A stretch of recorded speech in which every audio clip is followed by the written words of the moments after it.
Hello everybody, this is Rockhound. I am in my test world today and I wanted to talk a little bit about the new Enchanted books that they've introduced in the 1.4.6 update. I've just got my general texture pack. These chests are temporarily retextured in the default texture pack for Christmas, so Merry Christmas.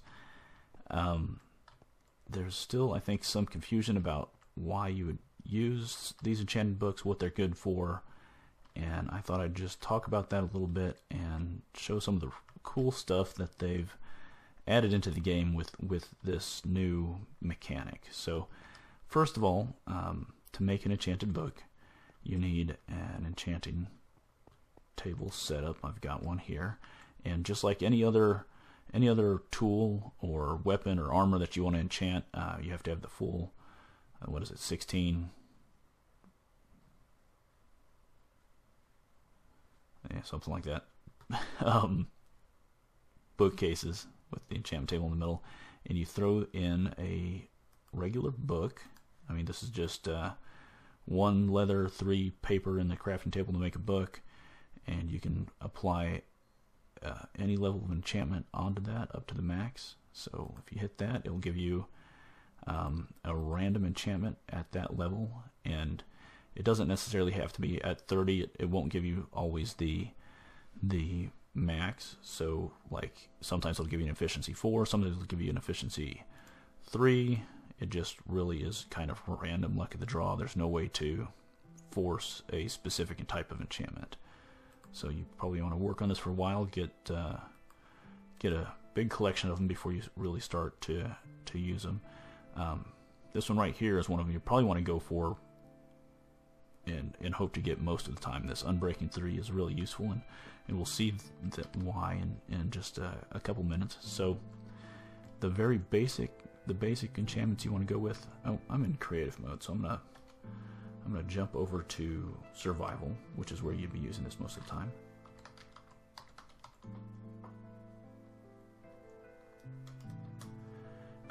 In creative mode, that's something to mention.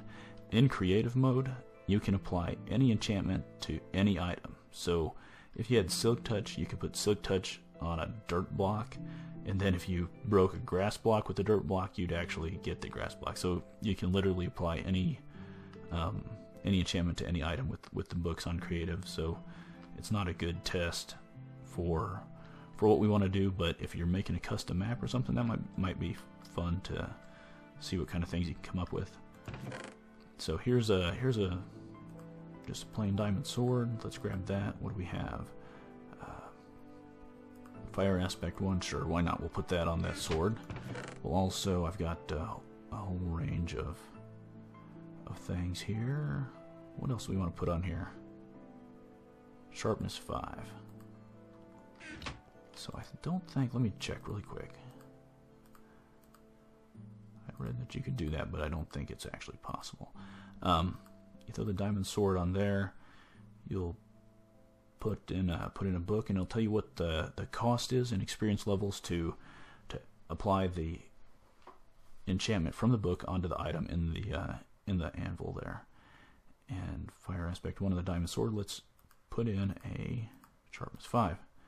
You can see the enchantment cost is a little bit higher, and that will end up totaling a little more than if you threw the sword into the enchantment table. Now if you throw a diamond sword and you enchant it at level 3, you'll often get more than 1 enchantment, so it can end up being a lot more, but this way you're going to make sure that you don't waste the diamonds, at least, or primarily, is a really good benefit to having these enchanted books, because anybody that's enchanted a lot of things, a lot of them end up being junk, stuff you don't want. You don't want to waste your 3 diamonds, or yes, I have played this game before. You don't want to waste your 2 diamonds for your sword and end up with the Bane of Arthropods, and that's it. You know, this way you're sure you can get what you want. So the sharpness 5.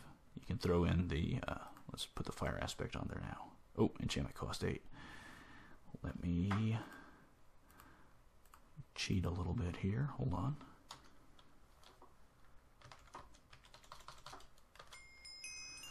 how to do it. Okay, so you can see that the enchantment cost goes up. For that that same one before, I think was lower than 8, but this way you can get those 2 enchantments on the sword and get exactly what you want.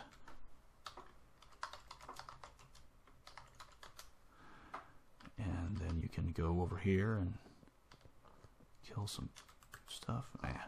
They're behind a fence. We won't worry about it right now. Okay, so let's talk about some of the other benefits you can get from these books that's new in the game. Now, this unbreaking, you would act just like you'd expect if you have it on a sword armor. It adds durability to that. Essentially, it makes it so that there's less of a chance of the item taking damage when it's used. Excuse me. So that behaves just like you would expect it to, but something that they've added in is now any item that has durability can have an unbreaking enchantment applied to that. And what that means is things that are not weapons, not armor, can have an enchantment on them now.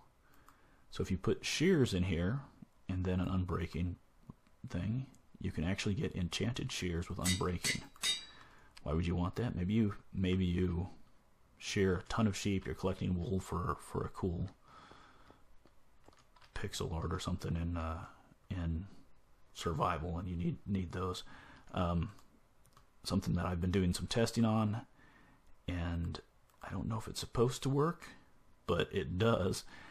You can apply an unbreaking book onto a carrot on a stick, get an enchanted carrot on a stick, and if you're riding a pig, I did some tests and I took a regular carrot on a stick, took it as far as it could go until it broke, grabbed an enchanted one, rode it back, and that's how much durability I had left. So by the time I got back from the distance that it took the unenchanted one to break, that one still was at half durability. So that will save some inventory space. If you're going a long distance on riding a pig, then you can have an enchanted carrot on a stick, which is pretty cool.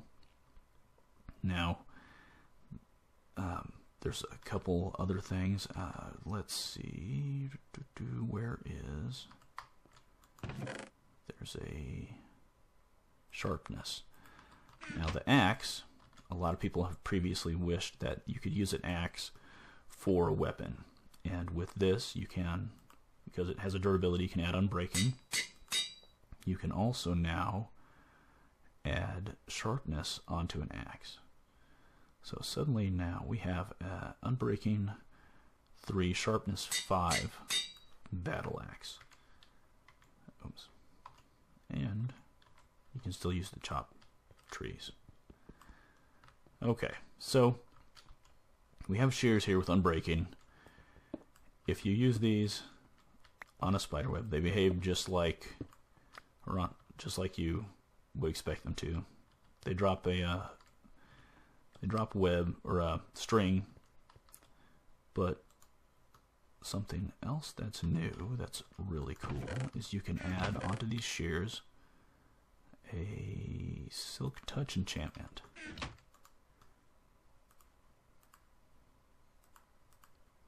So now I have unbreaking, Silk Touch shears, and if you use them on these spider webs, they actually drop in the game, in vanilla, in survival, or cobwebs. So now you can actually collect those, save them, use them to decorate, however you want. And they're this is the first time in the game that you can legitimately collect these on survival. So that's pretty exciting because they are really cool to add on to something to make it look like there's smoke coming out. All kinds of stuff. And they retain their slow down feature. I'm trying to think if there's anything that I've left out, but I think that's about it. they're pretty fun to play with. So if you have shied away from them just because you think they're a waste of experience or waste of time to gather these, they're pretty cool, and they've got some pretty cool uses, especially with that on breaking 3. If you got a flint and steel, throw breaking on it, now you've got a flint and steel that lasts 3 or 4 times as long as it has before. So if you're a pyro, it's just like Christmas.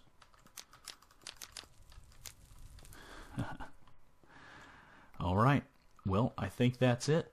Thanks for watching, and I'll see you later.